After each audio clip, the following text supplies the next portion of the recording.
So we have with us today, I'm very happy about, Hugh Ballou. Hugh, you had an exciting career as a musical conductor with a tuxedo and everything. Now, how does that qualify you as a leadership expert? You know, people ask that question, and people, when I left that profession, and by the way, I'm still a conductor, the picture on my screen behind me is me conducting here in Lynchburg, the Lynchburg Symphony Orchestra, and that was in recent years. So what we do, people perceive the conductor as a dictator, and that's a model of leadership that a lot of people assume. But I got this little white stick, and you got really classy, high quality team members called the orchestra and the choir, and we can't tell them what to do. And so transposing that into the workplace, it's influence leadership. We influence people to use their best skill. We influence people to work together. So I have years of experience in building high performing teams in music, but 10% of my job was actually when I was on stage conducting. 90% was all that part that got me there and made that possible. So the Ballou 10-90 rule applies everywhere. What we do, our discipline, our offers, our products, our services is 10% of our enterprise, no matter if it's a for-profit or a nonprofit. Mm-hmm. And 90% is all that structure that we as leaders create. Mm-hmm. Good. So tell me about the work you do with nonprofits, and two-part question. How is that similar or different from work that you do with corporations and entrepreneurs?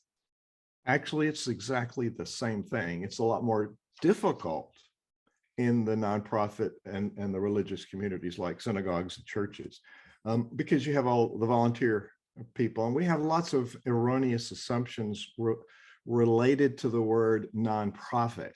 The IRS doesn't use that word. It's a tax-exempt C corporation.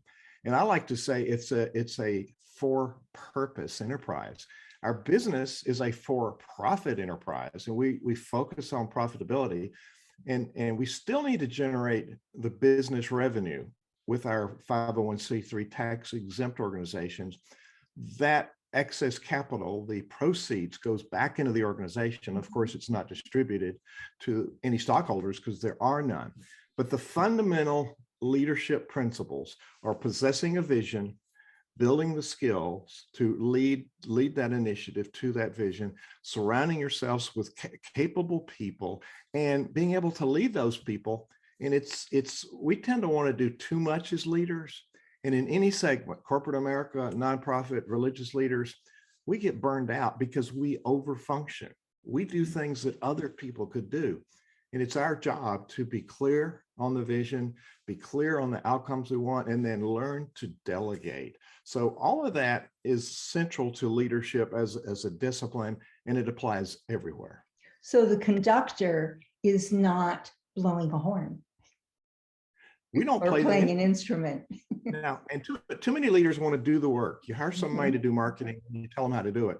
No, you've hired an expert, tell them the results you want, and then get out of the way, and then touch base with them, see how it's going, because we can mentor people with our subject matter expertise and our vision, but we don't micromanage. Very different paradigm. Right.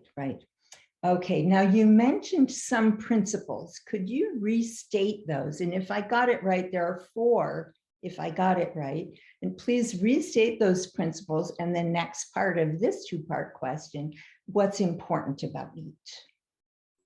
So after I've been working externally with leaders in all kinds of organizations on 4 continents. And one day, one of my coaches says, you need the principles that people can abide by. And they're uniquely what I developed out of my career of music, and it applies everywhere. So the 4 principles, number 1 is know the score.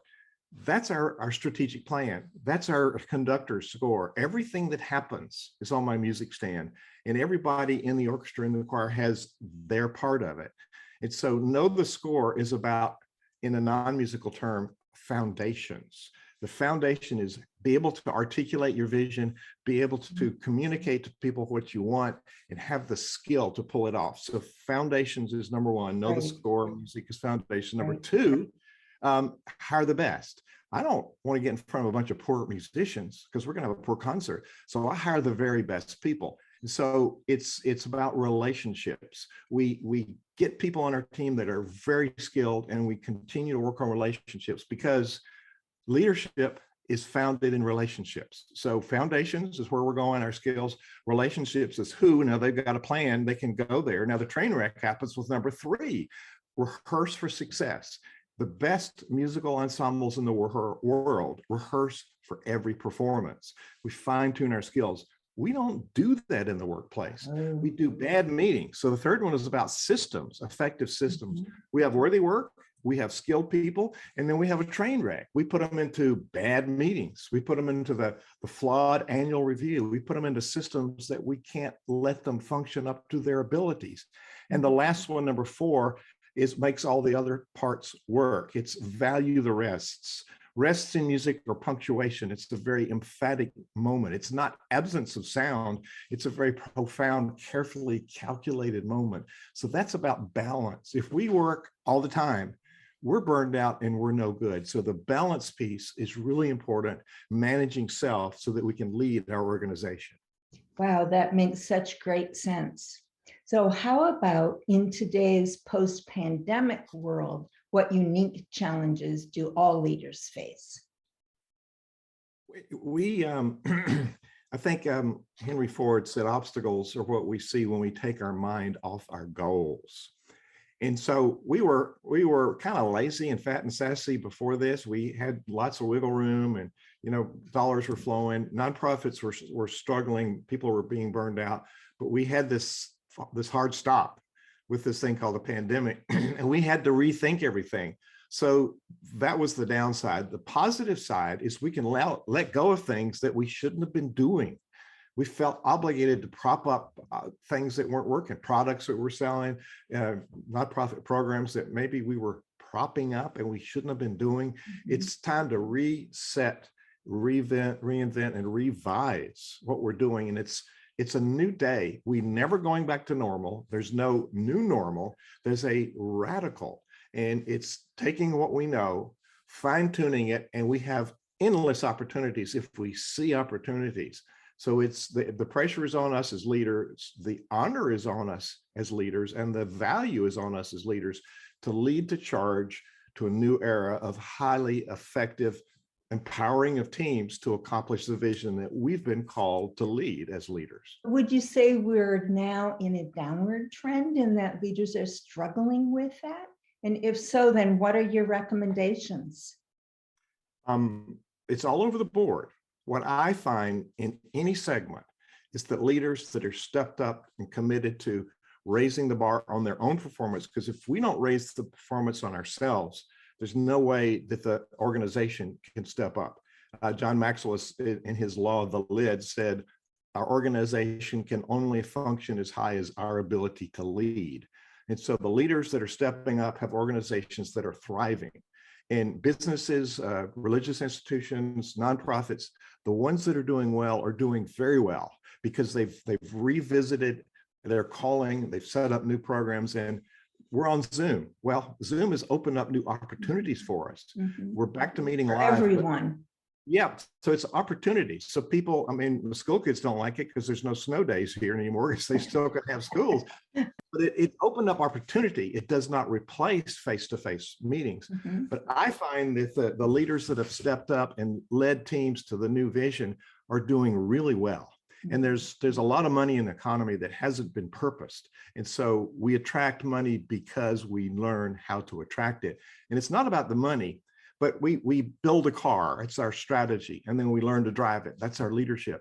Now we have to put gas in it so it goes. That's the money. So it's fueling our work. And it's important to put that in the right perspective because we have flawed relationships with money. Psychologists call it the money shadow, which is a barrier for us. So working on self bears fruit in the higher functioning of our teams and therefore our organizations, and we provide more value to people. So everybody wins. Now, how specifically can they work on themselves? And with all of this change comes anxiety, how to deal with that for the leaders?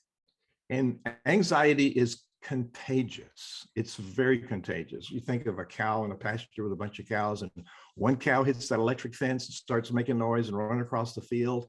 The rest of the cows stampede with them. So we infect our cultures with our own anxiety, even if we try to hide it. And so managing self, and really it's helpful. I have 3 coaches. People are convinced they're going to figure it out and get there themselves. Well, they might, but we have blind spots. And they're called blind spots because we don't see them. And those are the very things that are holding us back. Mhm. And so I have a leadership coach who's in her 80s, but it keeps me fine-tuned on my skills. And this is my profession. So it's important for me to have a coach. I have a marketing coach, and I have a couple other coaches that are very specialized in different areas. So if we're going to excel, if you think about anybody who's a great leader, great athlete, great actor, they have coaches, at least one, maybe multiple coaches. So having a person to help us get really good feedback and fine tune our skills, because you don't reach a plateau in leadership. You reach a level and then you realize there's multiple other levels because you're able to learn more. Able to learn more with a coach. And so, and then what one thing could change the future for leaders moving forward from this post-pandemic world that we're in now, looking to the future? What one thing can leaders do? This applies across sectors and especially in government. We don't know how to collaborate. Now, in the South, we say none of us is as smart as all of us. That's our own grammar. Mhm. But the truth in it is we have a piece of the puzzle. And if we can learn to collaborate with others, it really helps us do more. And we want to work in a silo because we think we have to protect things. Well, there's secrets and there's confidential. We try to keep secrets, which is the number one toxic thing in any kind of organization, is leaders think they have to not pass information on. Well, a secret is withholding information for power. Confidential is like a salary or particular private piece of information that's not privileged information. But there are a lot of things that we need to share, and it's for our benefit to share. So like you got 20 food charities in a city. What if they worked together? And they're afraid of sharing their donors or their volunteers. But what if we work together? We could accomplish more and we could attract more money. So the one thing that's going to help us pivot in government, in education, in nonprofit, and business is how do we develop collaborative systems that empower everybody to accomplish more? Collaborative systems, of course, first of all, they'd have to acknowledge that that's something that they need. So how do they learn that part of it? You know, it's about a conversation to begin with. And if there's a leader listening to this, think about, I'm really stuck. I wish I could do more. If you looked at the competition, you looked at, in terms of nonprofits, we look at what other alternatives people have and how do we provide a unique solution. In business, that's in any organization, your unique value position. What do you offer to the world that's unique? Now, you can do anything you want. It's probably not a good idea to do everything you want to do. So it's important for us to set priorities. And so as we're looking at the competition, we notice that there's somebody that offers something that's similar, very unique. So what if we were to create a joint venture or collaboration or an affiliation? There's many levels. So it starts out with a conversation to see if this person is open-minded, if they think that there's some value in working together with any kind of organizations. So it starts with a conversation. It starts with dreaming. Vincent van Gogh, the painter, said, I dream my painting and then I paint my dream. And so it opens up horizons. And if you have what if conversations that aren't final, we build relationship and we build trust, and then we define the parameters, and then we need to have an agreement. What happens if it doesn't work, for instance, and what's the benefit, and what do we put in, what does everybody else put in, and what do we get for it?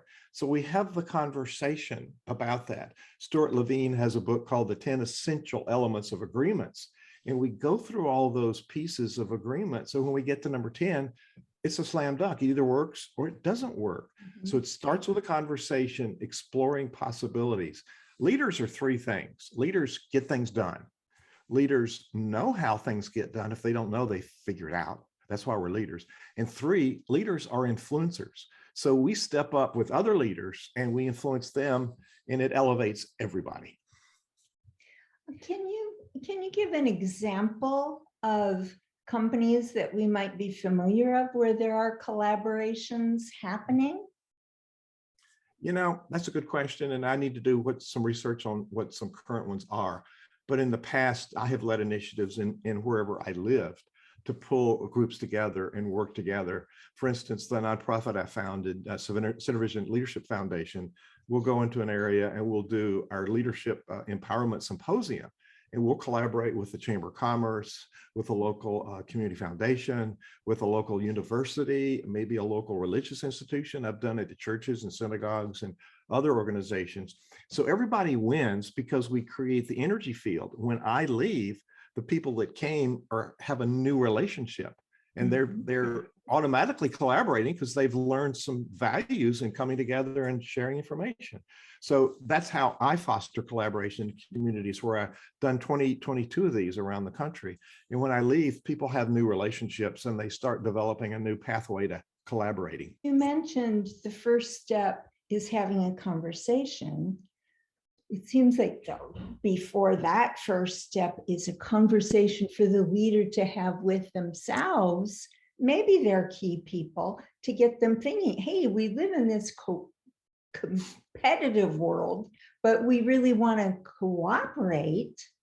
You were able to go in and make that happen with the Chamber of Commerce and the other organizations that you mentioned. Do leaders have the skill that you have to be able to do that? Do you train them? How does that happen? No, they don't have it. We're taught to think competitively. Yeah. We sort of fit into silos. Even within companies, departments have their own silos. And so when I go into work, like in a multinational corporation near here that I've worked with recently, they all had a very, very specific discipline in science and chemistry, as a matter of fact. And the leadership piece, the collaboration piece, the strategy piece was not part of their knowledge base or their experience, as it shouldn't have been. They had their subject matter expertise. So the reason people like me, I've gone from being a consultant to being an insultant to being a resultant. And so our job is to create results and to build systems within organizations. So there's a collaborative sense even within an organization. But people don't, it's not natural to think about collaborating because there's got to be a relationship and a sense of trust, and then a common purpose. And then with all of that, then we start defining outcomes. We don't know how to co-create those outcomes together. We don't know how to co-create the accountabilities. And so that's why I mentioned the Stuart Levine book on 10 essential elements of agreements. We don't know how to have a conversation about working together because that's not part of what we've been taught or what we've experienced. Because so how do leaders learn that? Well, A, get Stuart's book, or B, get my podcast, 31 Days to Becoming a Better Leader. I talk about some of these essential elements, and that's a free podcast. And they find it at betterleader.me, betterleader.me. That's me being a better leader. But it's going through 31 days of upgrading our own abilities. And there's days in there with topics that I talk about that people don't really think about as leadership. But leadership encompasses a whole lot of skill sets, but it also encompasses creating a new mindset, a possibility mindset. And, surrounding yourself with capable people who are not just yes people that are going to tell you what they think you want to hear. We isolate ourselves with leaders because we have wrong assumptions. We assume that we've got all the right answers, which is wrong. No, we have good questions. And if you do surround yourself with capable people who have bought into your vision and are aligned with your values and principles for your organization, then you can go to work on the important things that happen.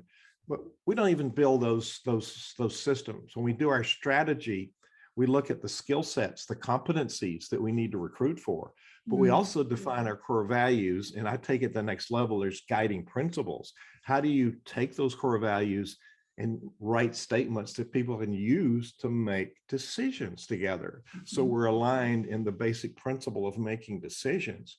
Then we get to the important work of how are we going to accomplish what we want to accomplish? And we tend to skip over those steps. And so what leaders do is we set up conflict because there's unclear systems. It's really about creating systems. If you look at an orchestra, there's a very clear culture. You know, you come on time, there's a clock, the concertmaster at the start of the hour stands up, tunes the orchestra, concertmaster stands up, they tune the orchestra, there's a protocol. The conductor steps up, says, we're going to start on the Fifth Symphony, first movement. You hold the baton up, they're ready to go. And then you give the prep and then the downbeat. So there's a very clear expectation and very clear culture. And if you play out of tune, you're not going to be invited back. If you don't play in the same rhythm, even in jazz, you're not going to be invited back. So there's a clear protocol and there's this clear independence. Our player is a very skilled leader, but they play with the rest of the orchestra. And you got all these different instruments. They sound different. They have different disciplines. There's different personalities. So that's sort of like our teams. We have diversity in the culture.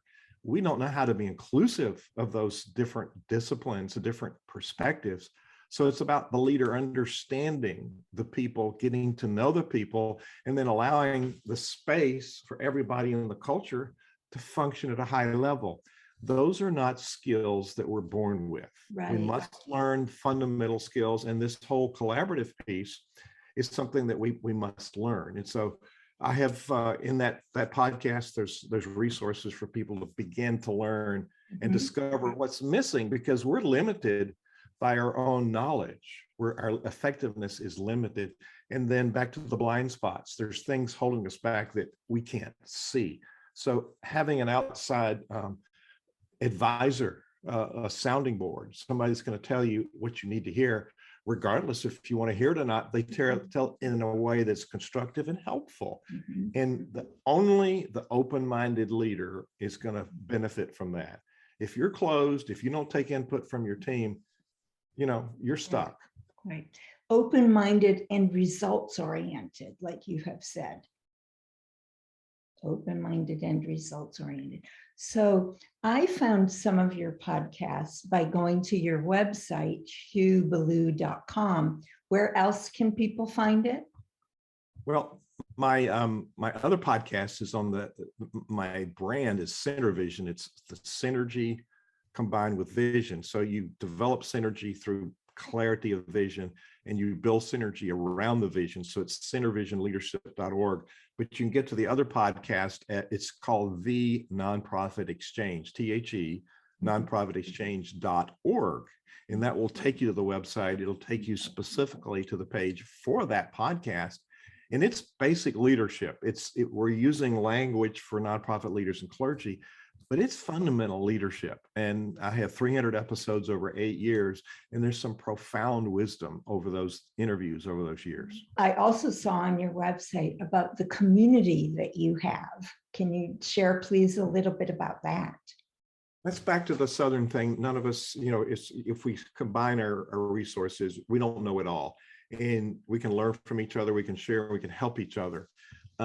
You and I belong to a business community where people said, what do you need next and how can I help you? And then there was this paradigm of not criticizing what people are saying, but say, may I plus that or add value? So everybody has worth, everybody has value, everybody has a perspective. And for us to learn from other people, it may not be the answer you want or the final answer, but it's a discovery of how are we coming across to people? Is our message really clear? Is our offer valuable? And so we want to share with each other. So it's nonprofitcommunity.org. It's a community of nonprofit leaders and clergy, nonprofitcommunity.org. For a little over $1 a day, people get this community where they can text each other, they can chat with each other. There's forums, there's content, there's a whole lot of ways people can be connected. It's like our own private little social media space, and it's protected for people that are doing good in the world. And there's no advertising, there's no selling, there's us working together to bring goodness to the world. So nonprofit community.org, we're on the verge of opening it up. We only open it up once a quarter. And so people apply. We want to make sure people are in the space, in the they want to help others, and they're there to do good, not to come in and sell to everybody. Okay, speaking of selling everybody, I don't want to sell you, and I know you're not selling yourself. And I know that you offer a power session. Please share with us about that.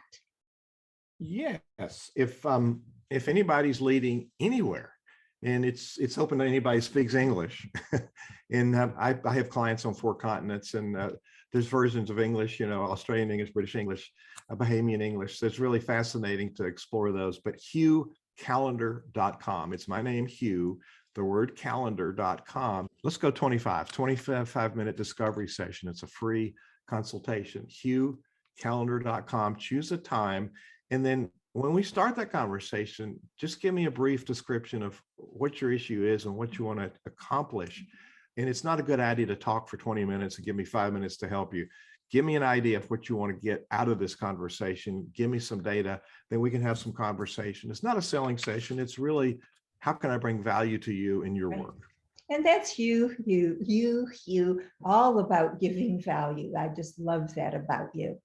So as we're winding up here now, what are some final words of wisdom or final thoughts for you to share with all of these different kinds of leaders that you work with? If you think you can or you think you can't, you're right. And so like Napoleon Hill discovered of all those leaders he interviewed, there was possibility thinking. And what he said, whatever the mind can conceive and believe can be achieved. So it's about a positive mental attitude. So it's not about just being overly optimistic. Yes, you want to be optimistic, but surround yourself with realists that say, what about this? What about this? But people that buy into the vision. So work on yourself, clarify your dream by writing it down, and then share it with at least 3 people. What is your dream and how you're going to get there? It's called a goal. Write it in present tense, share it with 3 people, listen to their feedback. Now you've got an advocate for where you're going. Sounds good. Sounds good. It's been great having you with us today, Hugh.